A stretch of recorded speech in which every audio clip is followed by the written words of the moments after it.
Halo guys, kembali lagi bersama saya Nena Ate. Nah, hari ini saya belajar tentang morfologi darah tipik. Yang pertama kita belajar dulu tentang morfologi sel eritrosit. Besok baru kita belajar tentang morfologi leukosit dan trombosit supaya kita jangan stres gitu guys. Karena belajar ini adalah belajar relax, santai gitu, jangan paksa kita punya pikiran otak ini menampung dengan cepat.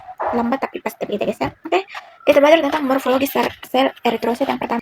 Yang pertama kita belajar dulu yang termasuk dalam poikilositosis. Yang pertama ada sferosit. Sferosit ini dapat dijumpai pada sferositosis herediter. Yang kedua adalah ovalosit. Ovalosit ini dapat dijumpai pada anemia megaloblastik.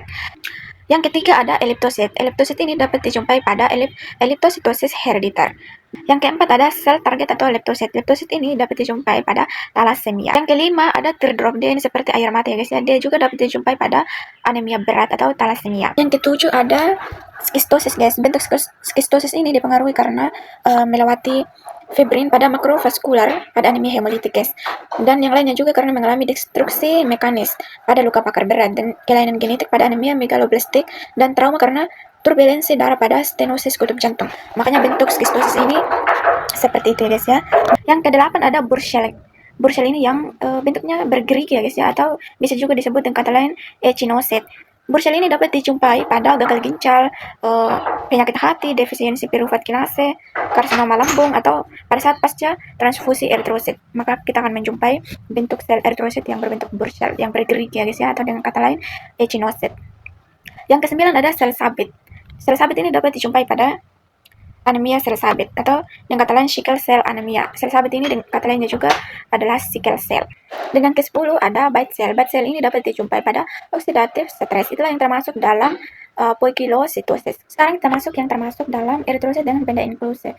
Yang pertama itu ada basophilic stippling. Basophilic stippling dapat dijumpai pada anemia hemolitik atau thalassemia trade.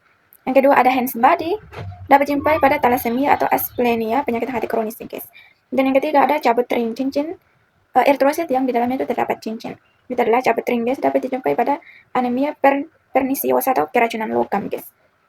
Jadi kita akan menemukan eritrosit yang berbentuk yang di dalamnya terdapat cincin itu ketika mengalami keracunan logam ya guys. Berikutnya ada Howell atau jelly bodies, dapat dijumpai pada anemia megaloblastik, spherositosis herediter, dan anemia defisiensi besi guys.